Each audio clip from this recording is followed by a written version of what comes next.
सबसे पहले भाई फिजिकल इक्विलिब्रियम और केमिकल इक्विलिब्रियम की बात करते हैं। इक्विलिब्रियम जो है हमारा दो प्रकार का होता है। इक्विलिब्रियम दो प्रकार का होता है, फिजिकल और केमिकल। फिजिकल इक्विलिब्रियम में क्या होगा, नो केमिकल रिएक्शन,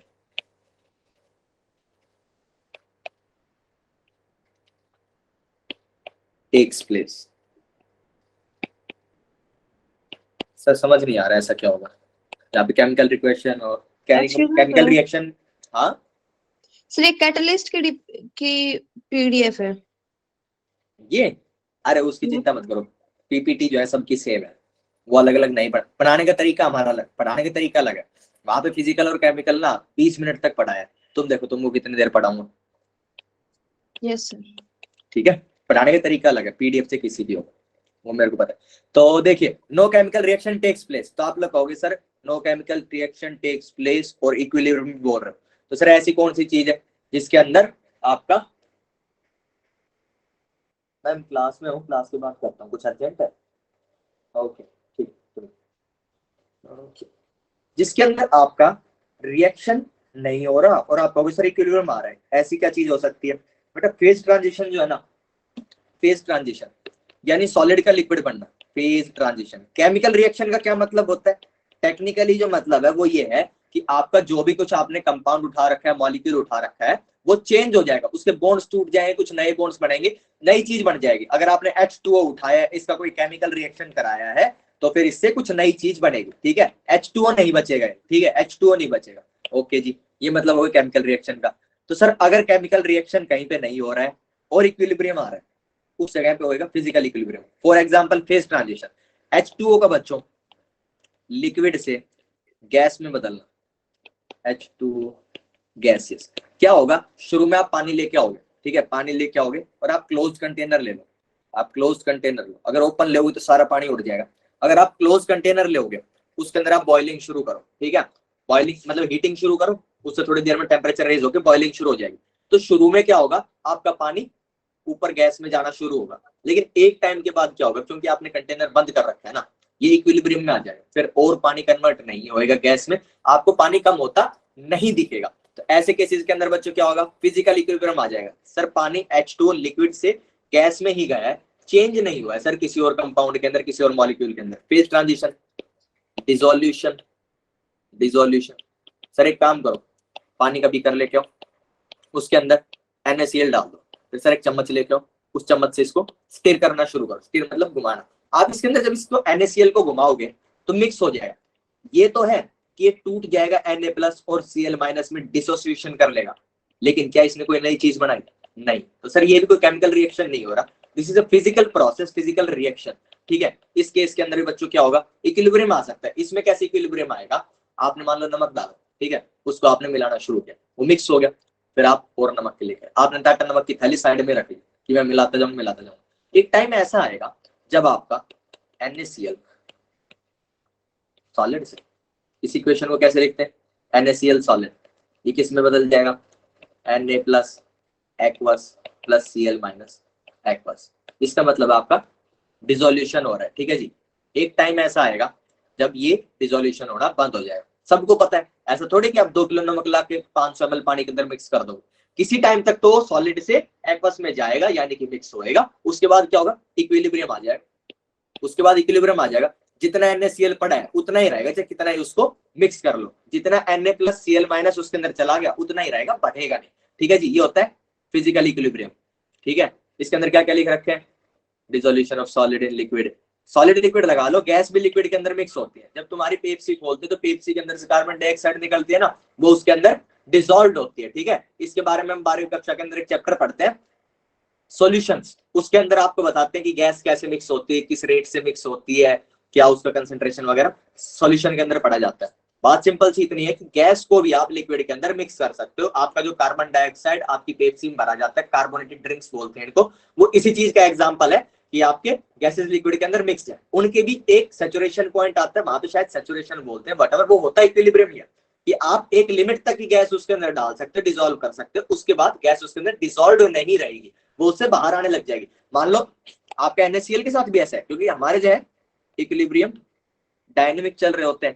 तो अगर आपने NaCl डाला ठीक है, NaCl डाला और वो टूट रहा है Na plus plus Cl minus में, हो सकता है आपका थोड़ा सा और NaCl टूट के इसमें चला जाए, लेकिन एट द सेम टाइम वापिस आ रहा होगा सॉलिड में भी, तो इक्विलिब्रियम आ जाता है बस।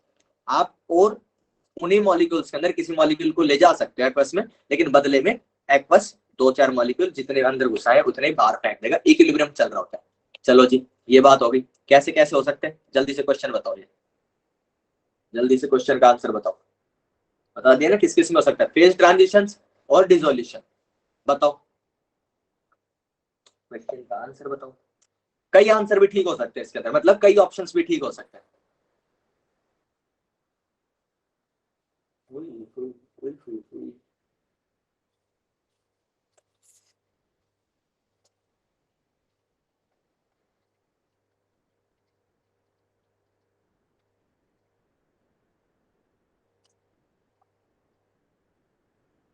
Sir B and D. B and D ठीक है। ठीक का मतलब ठीक नहीं है, मतलब ऑप्शन लॉक कर दे। निशा कह रही है बी, ए बी एफ और डी। अब निशा चूज कर ले। सर And- बी सी और डी। ठीक है, तन्वी ने कहा बी सी और डी। ठीक है, तन्वी ने एक अलग आंसर दिया बाकी लोगों से। काफी ने बी एंड डी बोला है, निशा ने बी एंड डी बोला, मुकुल ने कहा सिर्फ बी। ठीक है जी, तुम्हारा भी बी। एक बात समझ लो, मल्टीपल चॉइस आंसर बोला है, इसीलिए बोलता हूँ आगे झूठ बोलना भी शुरू करूंगा ताकि तुम लोग फंसो और गलत आंसर दो। लेकिन अभी तक मैं तभी बोलता हूँ जब सच में 2 आंसर होते हैं, क्योंकि मुझे पता नहीं होता है। आगे से मैं तैयारी करके आऊंगा, देख के आऊंगा किस क्वेश्चन के अंदर कितने आंसर, फिर तो मैं झूठ बोल के भी गलत भी फंसाया करूंगा तुमको। बाकी चलो ठीक है, जो जो आंसर बता रहे हो ठीक है। सिर्फ एक तन्वी ने BCD आंसर बताया, बाकी लोगों के आंसर गूगल गूगल करोगे मेरी क्लास में? बोला है हाँ सर बोला है मैंने भी। बी बोला है ना, हाँ ठीक है। मैं कह रहा हूँ किसी ने भी BCD और किसी ने नहीं बोला। गूगली फिर ठीक है। मैं सोचा गूगल, तो गूगल में तो फिर मेरे को हार माननी पड़ेगी, ऐसा ऐसा नहीं है। गूगल से भी बीट दूंगा। गूगली, हाँ बिल्कुल गूगली, और दूसरा जो लोग क्रिकेट समझते हैं गूगली, और दूसरा गूगली होती है शायद ऑफ स्पिन का लेग, हाँ लेग स्पिन का ऑफ स्पिन बनता है तब गूगली होती है, ऑफ स्पिन का लेग स्पिन बनता है तो दूसरा होता है। अंकिता ने भी BCD दी है। बाउंसर, बाउंसर भी, बाउंसर तो जब जाता है जब चीजें ऊपर से चली जाती है, तो इस क्लास में तो बाउंसर नहीं जाता है। 2 आंसर है। ज्योति ने अपना उत्तर बदल लिया है कि सर BCD तीनों के अंदर मेरे को लगता है कि फिजिकल इक्विलिब्रियम नहीं है। ठीक है, पहले भी BCD बोला था। पहले BCD ही बोला था। हाँ ठीक है, चलो मेरे को गलत सुन रहा हूँ। ओके जी ठीक है, तो एक तन्वी ने आंसर दिया है BCD, और एक ज्योति ने दिया है, एक अंकिता ने दिया है। निशा ने कहा कि अब मैं C को भी ज्वाइन करना चाहती हूँ। नेहा आ गई कि ए को ही तो मिस कर रहा था मैं। चलो ठीक है, हो गया, सबके आंसर आ गए लगभग लगभग। इतने इतने तो बच्चे ही नहीं, अपन प्रियांशी रह गई क्या? प्रियांशी ने भी दे दिया, ठीक है ओके। इसका सही उत्तर जो है BCD है। बी, ये कलर नहीं दिखा, इसका सही उत्तर है B, C और D। अब देखते हैं कि हमें करना क्या। यहाँ पे क्या हो रहा है बच्चे, आपका सॉलिड से लिक्विड जा रहा है, नो केमिकल रिएक्शन, इक्विलिब्रियम है, इक्विलिब्रियम है, यानी कि फिजिकल इक्विलिब्रियम होगा। सर कोई केमिकल रिएक्शन नहीं हो रहा, इक्विलिब्रियम है क्योंकि साइन दे रखा है, यानी कि सर फिजिकल इक्विलिब्रियम होगा। चलो जी, ये क्या हो रहा है, साफ साफ रिएक्शन हो रहा है। अरे भाई नाइट्रोजन हाइड्रोजन के अंदर मिली NH3 बन गया, ना नाइट्रोजन बचा ना हाइड्रोजन बचा, नई चीज बन गई NH3। तो भाई साहब ये क्या है, केमिकल रिएक्शन है। इक्विलिब्रियम तो सब में है ही, बट नॉट फिजिकल इक्विलिब्रियम। सबके अंदर यही कहानी है भाई, देख लो, सबको खोल खोल के नहीं बता रहा। नॉट फिजिकल इक्विलिब्रियम, सबके अंदर केमिकल रिएक्शन हो रहा है भाई। सी के अंदर भी तो हो रहा है, CaCO3 टूट के CO प्लस CO2 बना लिया, बॉन्ड्स टूट रहे हैं, नई चीज बन रही है, पुरानी चीज वैसी की वैसी नहीं बन रही, तो केमिकल रिएक्शन है।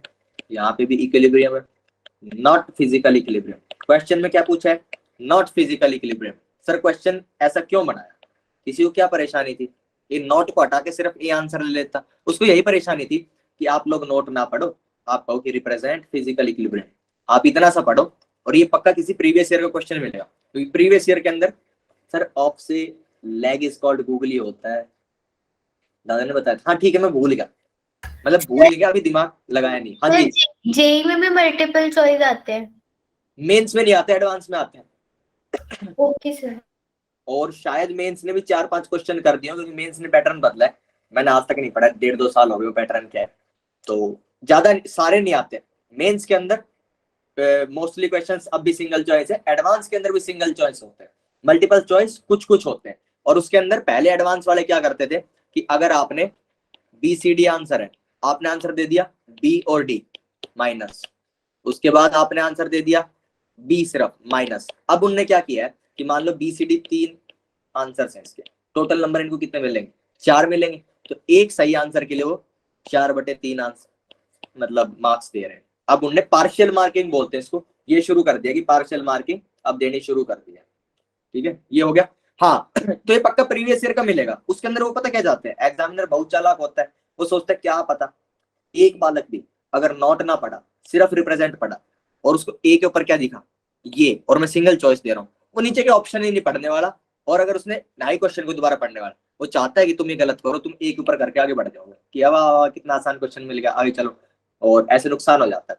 ठीक है, और Ankita off spin leg spin ही मैं चेक करूंगा अभी, ठीक है, क्लास के बाद में कंफर्म करूंगा, मतलब मेरे दिमाग पे जोर देके याद करूंगा। एक बच्चा मेरी क्लास में अभी नया नया आया है।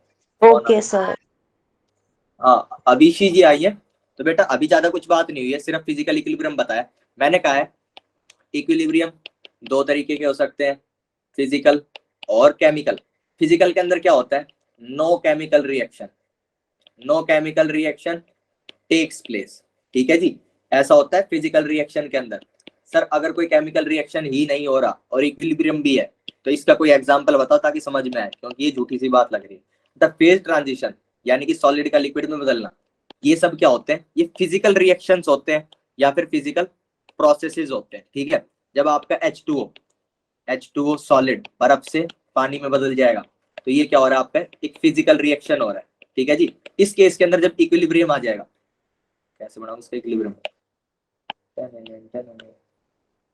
इस केस के अंदर अगर बेटा इक्विलिब्रियम आ जाता है, साइन बिल्कुल उल्टा इक्विलिब्रियम का जो जनरली यूज करते हैं, लेकिन ठीक है दोनों डायरेक्शन दिखा दी ना। इस केस के अंदर इक्विलिब्रियम आएगा तो कैसा होगा, फिजिकल इक्विलिब्रियम। और बेटा डिसोल्यूशन अगर कहीं पे हो रहा है, अगर आपका नमक पानी में घोल रहे हो, आप अगर कार्बन डाइऑक्साइड गैस पानी में घोल रहे हो, तो वो सब डिसोल्यूशंस जो होते हैं वो भी फिजिकल इक्विलिब्रियम्स होते हैं। ठीक है, यहाँ पे ये इस शीट में लिख के पढ़ा है, देख लो एक बार। ठीक है जी, ओके। अभी से समझ आ गया बेटा, टाइम से आया करो भाई, किस वजह से लेट आ रहा हो। इसके बाद क्या पढ़ना है, केमिकल इक्विलिब्रियम। केमिकल इक्विलिब्रियम तुम सब लोग पहले ही समझ चुके हैं कि सर इसके अंदर केमिकल रिएक्शन हो रहा होगा, और अगर इसके अंदर केमिकल रिएक्शन होगा इक्विलिब्रियम आएगा तो उसको कह देंगे केमिकल इक्विलिब्रियम। चलो चलो चलो, ये क्वेश्चन है इसके ऊपर मेरे पास नहीं है, इसकी डेफिनेशन बहुत ही गलत लिख रखी है।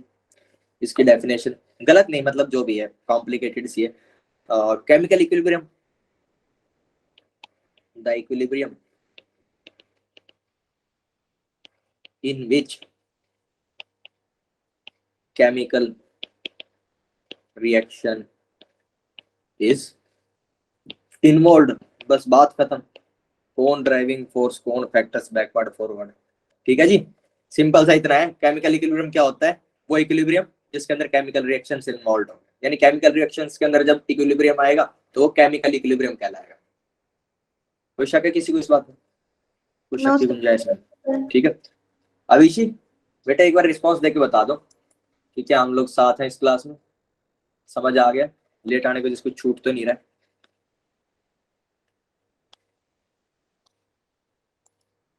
मुझे लग रहा है कि अभिषेक कह रही है सर मैं तो अटेंडेंस लगाने आई हूँ। ओके ठीक है, चलो भाई अब रिगार्डिंग मेरी काफी 12वीं की सिलेबस की, इससे मैं तुम्हें क्या पढ़ाने वाला हूँ, रेट ऑफ रिएक्शन। अब देखो एक जो मैं गलती करने वाला हूँ बार बार बोलने में, कई बार मैं जैसे अभी ना रिएक्टेंट का अलग पढ़ाऊंगा, प्रोडक्ट का अलग पढ़ाऊंगा। अगर मैं रेट ऑफ रिएक्शन रिएक्टेंट को रेट ऑफ रिएक्टेंट बोल दूं सिर्फ, तो समझ जाना कि मैं यही वाला बोल रहा हूँ। ये कॉम्प्लिकेटेड टंग ट्विस्टर बना हुआ है मेरे लिए, पिछली क्लास में मैंने देखा कि मैं पूरा नहीं बोलता हूँ, कई बार रेट ऑफ रिएक्टेंट बोल देता हूँ, कई बार रेट ऑफ प्रोडक्ट पढ़ देता हूँ, तो आप लोग समझ जाएंगे। अभी तो सर पहले रेट ऑफ रिएक्टेंट और रेट ऑफ प्रोडक्ट बताओ क्या होता है। सबसे पहले तो रेट बताएंगे क्या होता है, उसके बाद किस किस का होता है ये बताएंगे। बेटा रेट जो है, rate is the change in concentration, moles, pressure और volume of the reactants and products.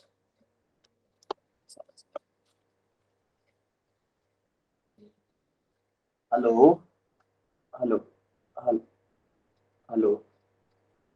Yes sir. नहीं दीदी, नहीं नहीं, तुम लोग तो क्लास में। नहीं दीदी, नहीं आना है, खाने के लिए नहीं आना है, आज नहीं आना, नहीं आना है। ठीक, ओके, हूँ घर पे लेकिन नहीं आना आज। ठीक भाई, आटा दाल चावल भी संभालना पड़ता। Volume, reactant and products in पर यूनिट टाइम। इन उड़ा दो, पता नहीं क्या क्या लिखा था मैंने जब पढ़ तो। अभी समझाऊंगा, पहले किताबी डेफिनेशन लिख लो, कहीं पे लिखनी पड़ जाए। Is known as rate. ठीक है जी, ये हो गया। कहता है change in concentration, moles, pressure और वॉल्यूम ऑफ रिएक्टेंट और प्रोडक्ट्स। अगर ये चेंज आएगा पर यूनिट टाइम, एक गिवन टाइम के अंदर अगर आप ये चेंज देख लेते हो तो उसको आप क्या बोलते हो, जो वैल्यू आएगी वो रेट हो जाएगा। रेट के बारे में आप लोग अच्छे से समझते हैं, rate of displacement is speed. ठीक है, कितनी स्पीड से, किसी भी चीज से कोई आप स्पीड बोल सकते हो। स्पीड तो चलो फिजिक्स की टर्म होगी, स्पीड की डेफिनेशन भी मत बोल देना सर, कितनी स्पीड से डिस्प्लेसमेंट हो रहा है उसको स्पीड बोलेंगे। बाकी और जगह बोल सकते हो ना, कितनी स्पीड से आपके रिएक्टेंट्स गायब हो रहे हैं, कितनी स्पीड से आपके प्रोडक्ट्स बन रहे हैं, वही चीज है। अब जब इसका फार्मूला देखोगे और अच्छे समझ आ जाएगा।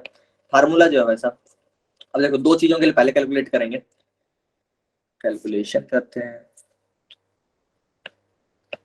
Calculation number one is rate of reaction, rate of R for reactants. ठीक है जी, इसको बोलते हैं rate of disappearance of A, rate of disappearance of A. ठीक है, ये क्या है, जब रिएक्टेंट्स होंगे ना तो बच्चों डिसअपियर होंगे वो। रेट ऑफ डिसअपियरेंस ऑफ ए, अगर मैं कोई एक रिएक्शन लिख दूं ए से बी, नीचे लिख दिए, इसके लिए इसकी वैल्यू क्या आएगी, रेट ऑफ रिएक्टेंट्स की minus del A by del T. Del T क्या है, जिस टाइम पीरियड के ऊपर आप इस चेंज को ऑब्जर्व कर रहे हो। ठीक है, डेल ए क्या है, del A is A final minus A initial. यानी शुरू में आपकी जो कंसेंट्रेशन थी, जो भी आपका आपका सिस्टम सिस्टम बोलते हैं चलो, जो भी आपका ऑब्जर्वेशन का टाइम है, उस टाइम के स्टार्टिंग पे जो आपका कंसेंट्रेशन था ए का, या फिर मोल्स थे।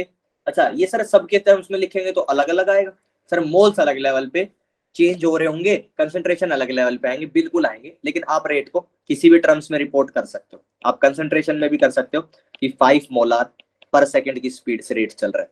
आप मोल्स में भी कर सकते हो कि 5 मोल्स पर मिनट की स्पीड से रेट चेंज हो रहा है। सर मिनट पे भी कर सकते हैं, सेकंड में भी कर सकते हैं, बिल्कुल कर सकते हैं।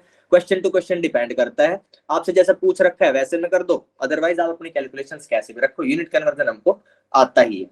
ठीक है जी, हाँ, लेकिन यूनिट तो मतलब टाइम के हिसाब से हो गया, लेकिन कंसंट्रेशन टू मोल्स जाने में ज्यादा टाइम लगता है, वो भी हम कन्वर्ट कर सकते हैं। तो जैसी रिक्वायरमेंट होती है क्वेश्चन की वैसे यूज करते हैं। अब देखिए, अभी के लिए मैं कंसंट्रेशन बोल लेता हूँ कि सर इनिशियल जो कंसंट्रेशन है उसको फाइनल में से घटा दो तो मेरे को क्या मिल जाएगा, डेल।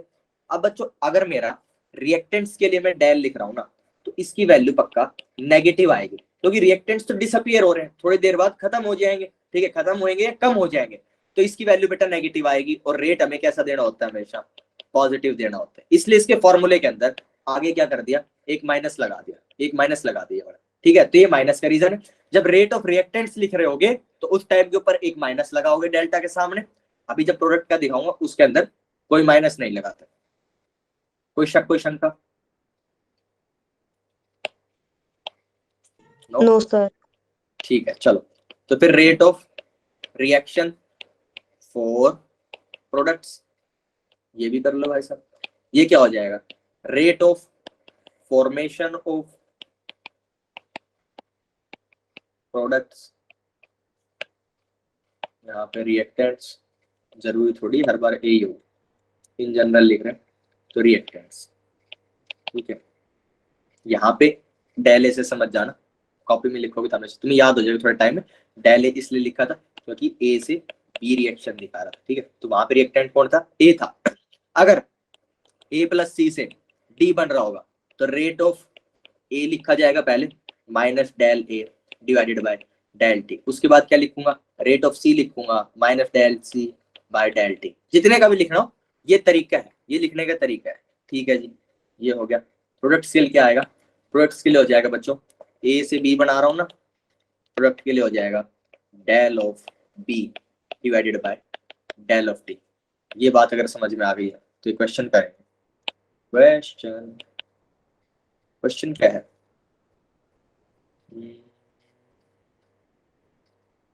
स्किप करा दूंगी बीच के लिए। अच्छा चलो आप करो। ए से बी बन रहा है, टी इक्वल 0 के ऊपर ए 2 मोल है, ये तो 0 होगा क्योंकि प्रोडक्ट है। T equal T equilibrium equal 5 minute, उस टाइम पे इसकी वैल्यू 0.5 मोल है। Tell me the R of reactant and R of product, दोनों बताया मेरे को, दोनों चीजें। इक्विलिब्रियम का टाइम बता दिया, बताओ इक्विलिब्रियम के ऊपर कितने मोल्स बच जाएंगे ये भी बता दिया। तो चलो खेला शुरू किया जाए जल्दी जल्दी। 3 मिनट का समय, 6:41 हो चुके, 6:45 तक। सर ये तो 3 मिनट से ज्यादा हो गया, ज्यादा हो गया, लेकिन 44 तक रखेंगे तो 2-2.5 मिनट बनेंगे क्योंकि कुछ सेकंड्स जा चुके हैं। चलो जल्दी जल्दी लग जाओ, उत्तर बताओ मुझे जल्दी जल्दी, सुंदर प्यारा। सर ए के लिए जो गिवन है वो एक बार और बता दीजिए। ए के लिए 2 मोल्स गिवन है बेटा, क्या फॉर्मूला बता? सर जो टाइम नीचे लिखा है ना वो समझ नहीं आ रहा आपने क्या लिखा। अच्छा अच्छा अच्छा, टाइम डेटा डेटा डेटा गंदी राइटिंग है ना, गंदी राइटिंग है तेरी। 1 मिनट रुक जाओ, अभी साफ करके लिखता हूँ। 5 मिनट है वैसे, तुम लोग लिखना शुरू करो। टाइम कितना है?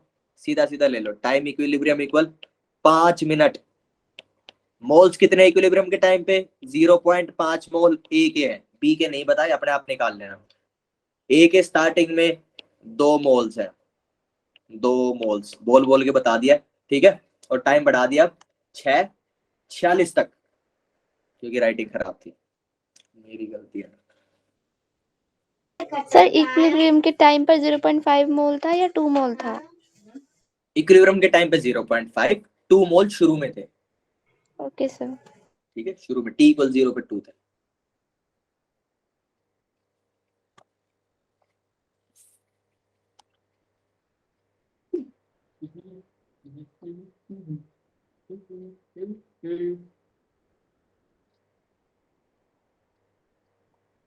I want RA RB। Okay, Neha Dubey कहती है 0.3, तो मुझे बताएंगे 0.3 किसका है? रिएक्टेंट का है कि प्रोडक्ट का है? सर रिएक्टेंट का। ठीक है जी, प्रोडक्ट का भी बताओ। नेहा ने कहा कि रिएक्टेंट कैसा है, प्रोडक्ट का भी कर रहे हैं, करो तो आगे कीजिए।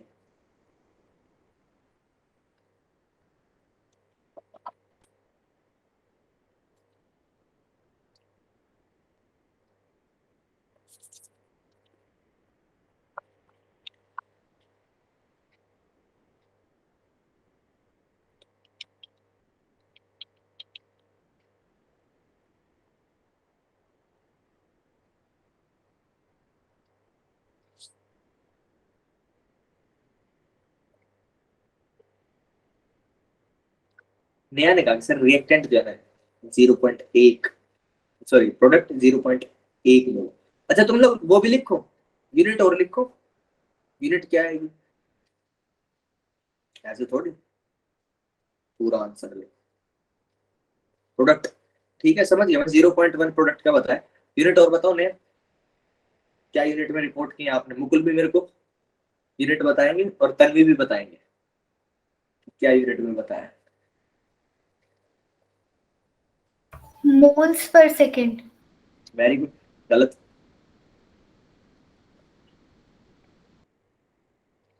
जीरो 0.3 मोल्स पर सेकंड थोड़ी हो सकता है। तुम देखो तुमने किस चीज में रखा टाइम? पर मिनट। पर मिनट, बिल्कुल पर मिनट है। देखो ये गलतियां मत क्या करो। संध्या ने भी देखो जल्दी से जल्दी में, अरे भाई हर बार टाइम सेकंड में थोड़ी होगा। और अगर तुम्हें सेकंड में रखना है तो फिर वैल्यू रखो 5 मिनट की 300 सेकंड, फिर आपका मैग्नीट्यूड बदल जाएगा, मोल पर सेकंड में भी आंसर आ जाएगा। लेकिन टाइम को फिर आप 300 सेकंड रखिए ना, 5 मिनट रख रहे हो तो पर मिनट आया। ठीक है भाई तन्वी और संध्या, यस सर। ठीक है चलो ठीक है। 45 हो गए, किसी और को आंसर बताना है। रिएक्टेंट इक्वल 0.3 मोल पर मिनट। ठीक है जी, निशा ने भी एक आंसर बता दिया। सर मोल पर मिनट यूनिट हो सकती है? हाँ क्यों नहीं हो सकती, बोल दिया रेट की आप कोई भी यूनिट रख लो, क्योंकि आप किसी भी चीज में रिपोर्ट कर रहे हो, आप पर आवर में रख दो। पर आवर यूनिट कोई भी हो सकती है, सिर्फ एक ऐसा यूनिट फिक्स होती है, आप कुछ भी यूनिट बना लो। आप जिन क्वांटिटीज का रेशियो ले रहे हो, अगर आप आवाज नहीं आ रही है मेरी, हेलो हेलो हेलो हेलो, हाँ आ गई। ठीक है, तो अगर आप कंसंट्रेशन का टाइम से रेशियो ले रहे हो, कंसंट्रेशन की कोई भी यूनिट यूज कर सकते हो आप। अभी यहाँ पे तो कंसंट्रेशन यूनिट्स तो क्या होती है, मोलैरिटी, मोलैलिटी, ये सब डिवाइडेड बाय टाइम, मिनट में, सेकंड में, लाइट ईयर्स में, तुम क्या किसी में बताओ, तुम्हारी मर्जी है। ठीक है, तुम्हारी मर्जी है, अगर सब्जेक्टिव क्वेश्चन है। ठीक है, अगर मैं यहीं पे लिख देता रिपोर्ट इन मोल पर यूनिट, सॉरी मोल पर मिनट, तो मोल पर मिनट में देते। अगर मेरी तरफ से ओपन चॉइस है तो तुम्हारा हर आंसर करेक्ट माना जाएगा। ठीक है जी, ओके सर। अब हाँ ठीक है चलो, तो अब इसको सॉल्व करते हैं। इसका आंसर जो है पहले वो बता देता हूँ। रेट ऑफ रिएक्टेंट जो है वो 0.3 मोल पर मिनट है। रेट ऑफ प्रोडक्ट भी 0.3 मोल पर मिनट है। क्या सर हमेशा ऐसा ही होगा? नहीं होगा, ये सिर्फ मैंने क्वेश्चन इस प्रकार का दिया है कि ये आंसर आए। अभी आगे देखेंगे, और जिन्होंने 0.1 मोल दिया है आंसर, वो अभी देखेंगे उन्होंने क्या किया, क्या गलती करी है, वो सॉल्यूशन में देखें। ठीक है, अब सब पेन डाउन। बोला था मैं पहले भी कि पेन और कॉपी चेक करूंगा वीडियो ऑन करा के, क्लास के बाद करूंगा। ठीक है, आज तो टाइम पहले ही बहुत निपटा दिया मैंने। हाँ ये याद आ गया मेरे को फिर से। ओके, सॉल्यूशन के लिए बच्चों, अगर मेरे को रेट ऑफ रिएक्टेंट चाहिए, मैंने फॉर्मूला बोला सीधे सीधे, minus del A by del T. ठीक है, कोइंसिडेंटली यहाँ पे फिर से मैंने वही लिख दिया। हो सकता है मैं B2C रिएक्शन के दे सकता हूँ, तो यहाँ पे क्या जाता, minus del B by del T. हमें पता है कि सर ए बी पे नहीं रहना है, ए बी तो सिर्फ समझाने के लिए बताए हैं, आपको हर बार रिएक्टेंट का डेल लेना है। ठीक है भाई, ये हो गया ए फाइनल की वैल्यू और ए इनिशियल की वैल्यू, ये चाहिए। ए इनिशियल कितना था भाई साहब, 2 मोल। ए फाइनल कितना था, 0.5 मोल। इनका सब्सट्रैक्शन कितना आया, माइनस 1.5 मोल। यहाँ पे क्या लिखेंगे सर, माइनस, अंदर भी minus, divided by del T कितना था, 5 मिनट था सर। ये किसमें है, मोल में। ये माइनस एक दूसरे को मार देंगे, आंसर कितना आ जाएगा, 0.3 मोल पर मिनट। ठीक है जी, ये आंसर हो गया मेरा रेट ऑफ रिएक्टेंट का, जो लगभग सही बच्चों ने सही दिया है। ठीक है, ओके। प्रोडक्ट में थोड़ा सा झोल है, देखते हैं काय वो झोल है।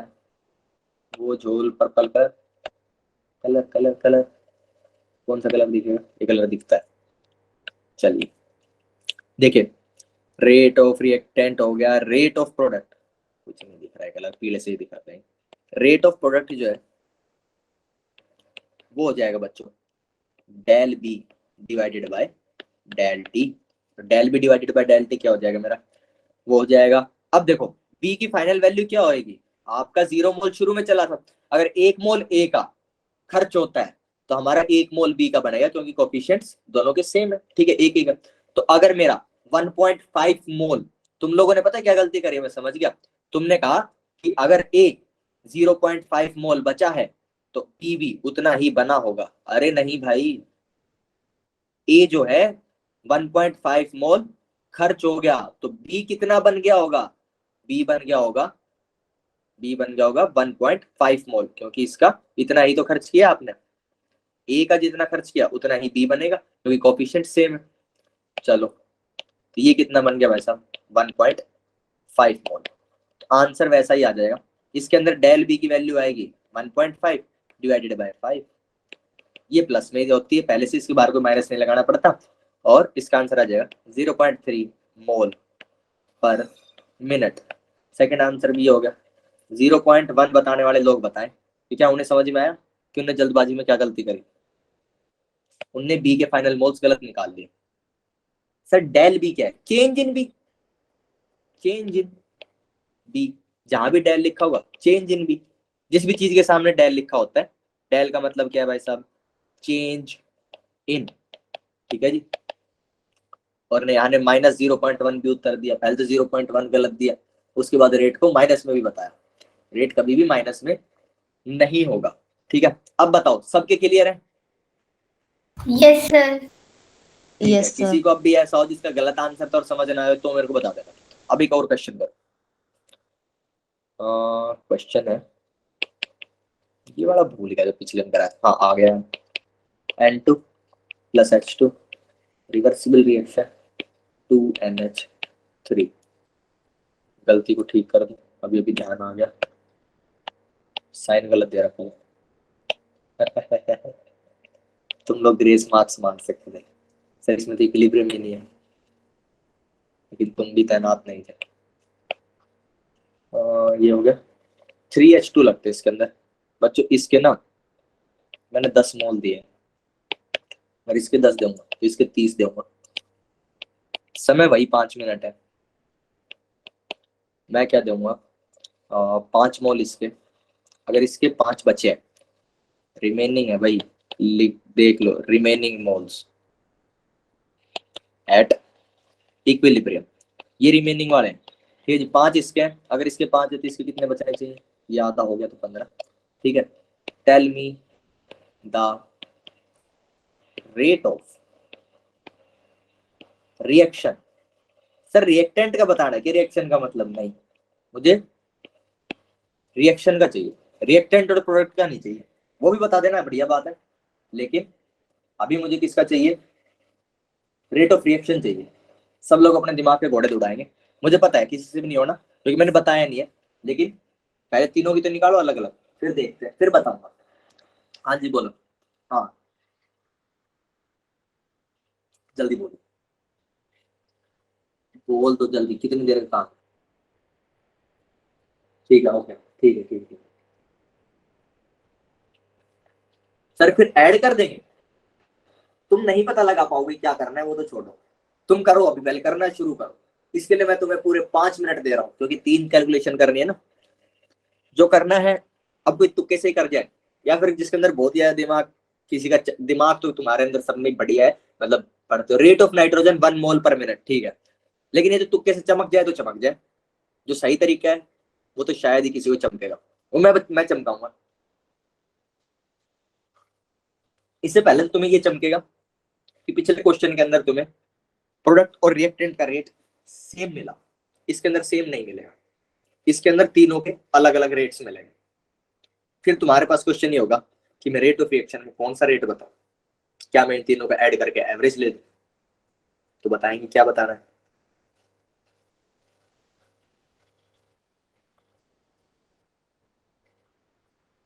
चलो भाई चलो, नेहा ने एक तो आंसर बता दिया, रेट ऑफ नाइट्रोजन बिल्कुल 1 मोल पर मिनट 5/5। रेट ऑफ नाइट्रोजन तनवीन बताया 1 मोल पर मिनट, और हाइड्रोजन सर इससे 3 गुना तेजी से जा रही है। Rate of hydrogen is 3। Neha और तनवीन ने अपने दो दो आंसर्स बता दिए। NH3 का किसी ने बताया, NH3 का भी बताएंगे कि सर इसमें थोड़ी सी मेहनत है ना, इसके मोल्स निकालने, तो हमने पहले जिनके लिखे हुए उसका आंसर कर दिया। ठीक है जी।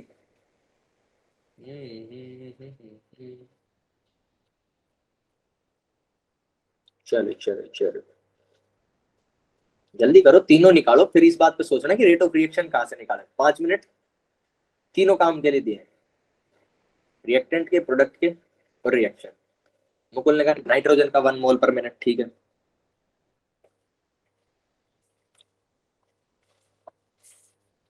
तुम लोग आंसर तो सही दे रहे हो, लेकिन तुम्हारी स्पीड बढ़ानी है हमको।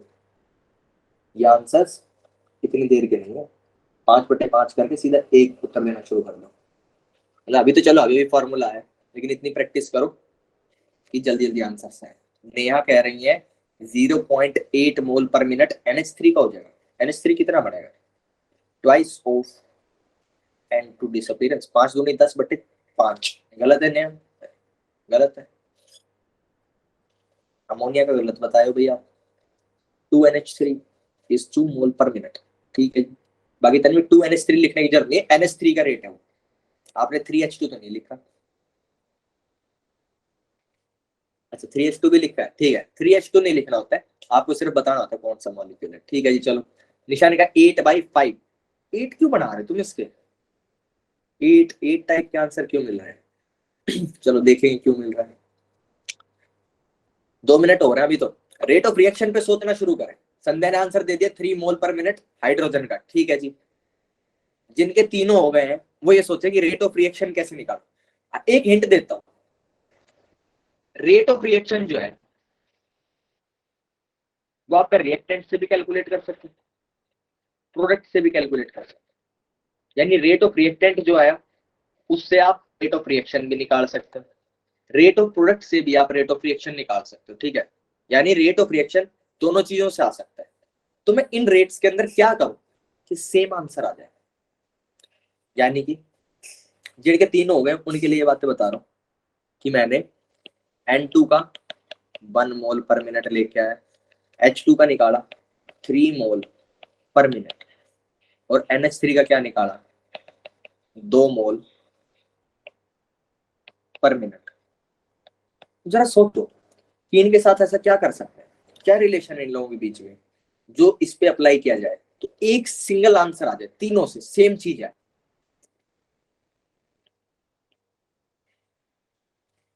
एक और मिनट है। अंकिता ने आंसर दिया है हाइड्रोजन का 3 मोल पर मिनट, प्रियांशी ने 4 मोल पर मिनट अमोनिया का बताया। अमोनिया का सही उत्तर 2 मोल प्रति मिनट है।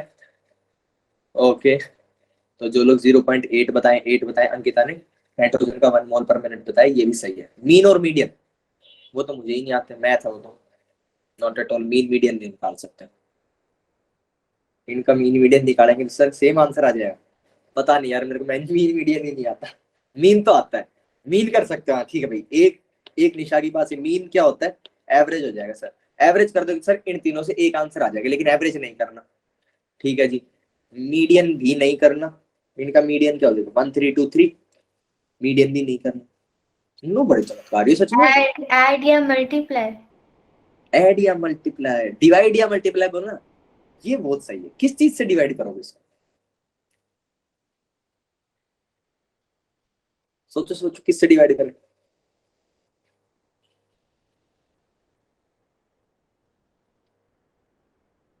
चलो ठीक है, 57 हो गए। नेहा ने और निशा ने 2 और आंसर दिए फ्रैक्शंस में, किसी का भी आंसर फ्रैक्शंस में नहीं है। 1 2 3 ये आंसर है। दिखा देता हूँ, दिख तो रहे हैं, यहाँ पे लिख रखा है साइड में। पहले सॉल्व करूंगा पूरा, पहले दिखा देता हूँ। ये आंसर है, रेट ऑफ रिएक्शन का आंसर है भाई साहब 1 मोल पर मिनट। सर इन तीनों से बताना कैसे आएगा। नाइट्रोजन के अंदर उसके रेट के अंदर उसके कोफिशिएंट का डिवाइड कर दो। कितना कोफिशिएंट है नाइट्रोजन का 1 divided by 1, rate of reaction 1 mole पर मिनट। हाइड्रोजन का है 3 मोल पर मिनट, डिवाइड कर दो उसके कोफिशिएंट का 3/3, 1 मोल पर मिनट। अमोनिया का है सर 2 मोल पर मिनट, इसके सर कोफिशिएंट 2 का डिवाइड कर दो 1 मोल पर मिनट, रेट ऑफ रिएक्शन मिल जाएगा। ठीक है जी, ये तो बता दिया ऐसे। अभी थ्योरी में भी लिखाऊंगा कि ऐसे फॉर्मूला लिख लो। ठीक है, अभी जल्दी जल्दी इसको निपटा देते हैं, तीनों रेट्स निकाल देता हूँ, फिर ये बताई थे कोफिशिएंट का डिवाइड करते, फिर थ्योरी टाइप लिखा दूंगा ताकि कॉपी में लिख लेना। चलो जी, सॉल्यूशन कहता है, सॉल्यूशन कहता है, सॉल्यूशन, सॉल्यूशन भाई साहब R(N2) डेल N2 क्या आगे माइनस बटे डेल T। डेल N2 कितना है -5 सर, उसके बाहर क्या आ जाएगा एक माइनस बटे 5, 1 मोल पर minute. RH2 sir minus of del H2 divided by del T। Sir del H2 कितना है -15 है बच्चों, बटे ये कितना हो जाएगा 5 हो गया। ये भी आंसर आ जाएगा अपने पास। इसका आंसर क्या आया 3 मोल पर मिनट। ठीक है, ये हो गया। उसके बाद बताओ नाइट्रोजन के कितने मोल बनेंगे। अरे भैया 1 मोल नाइट्रोजन का खर्च होता है तो मेरे को 2 मोल अमोनिया का मिलता है, तो अगर मेरा 5 मोल नाइट्रोजन का खर्च हुआ तो 10 मोल अमोनिया का मिलेगा। नया निशा, जिन जिनने 0.8 और 8 दिए थे वो लोग सुनो, नाइट्रोजन का 1 मोल खर्च होता है तो हमें अमोनिया का 2 मोल मिलता है। यहाँ पे 5 मोल मेरे नाइट्रोजन के खर्च हुए हैं, तो अमोनिया कितने मिलेंगे? 5 के लिए 10 मिलेंगे। ठीक है, डबल टाइम्स मिल रहे हैं। ठीक है जी, तो हमारे अमोनिया के कितने मोल आ जाएंगे? अमोनिया के मोल्स आ जाएंगे सर 10 इसके बने 5 मिनट में बने सर। रेट ऑफ NH3 जो है वो हो गया 10/5 बराबर 2 मोल पर मिनट, 2 मोल्स पर मिनट। सर इसका आंसर आ गया। रेट ऑफ रिएक्शन के लिए क्या करना है बच्चों? इनके कोफिशिएंट्स का डिवाइड कर दो। ROR equal 1/1 equal 2/2 equal 3/3, that is 1 mole पर मिनट। क्या सबको समझ में आया क्या क्या किया?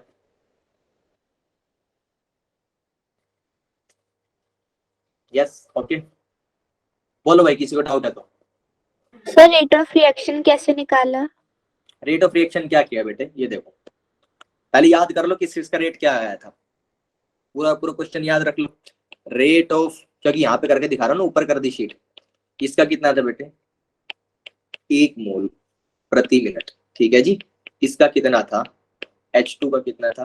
3 मोल प्रति मिनट। इसका कितना है साहब? 2 मोल्स पर मिनट। ठीक है, रिएक्शन क्या थी? N2 plus 3H2 gives 2NH3 and equilibrium sign as well। ये वैसे पूरे चैप्टर में गलती होगी, अभी बाकी जगह पूरे ऑर्गेनिक के अंदर इक्विलिब्रियम तो यूज करते हैं। सर नेक्स्ट क्लास है मैथ्स की, अरे सॉरी, चलो जल्दी से निपटाता हूँ। रेट ऑफ रिएक्शन बताता हूँ, अगली क्लास में इसका फॉर्मूला बता दूंगा।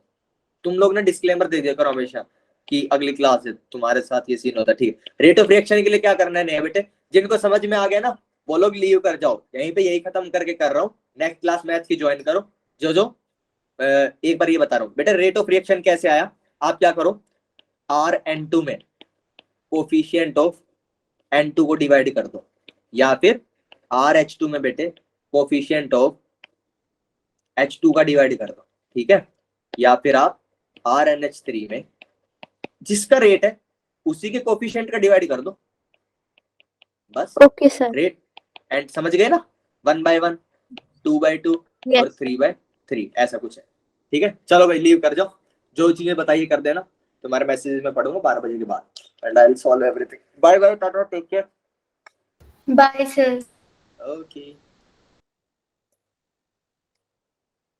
राम राम भाई, Ram Ram, bye bye. Good evening sir. Good evening.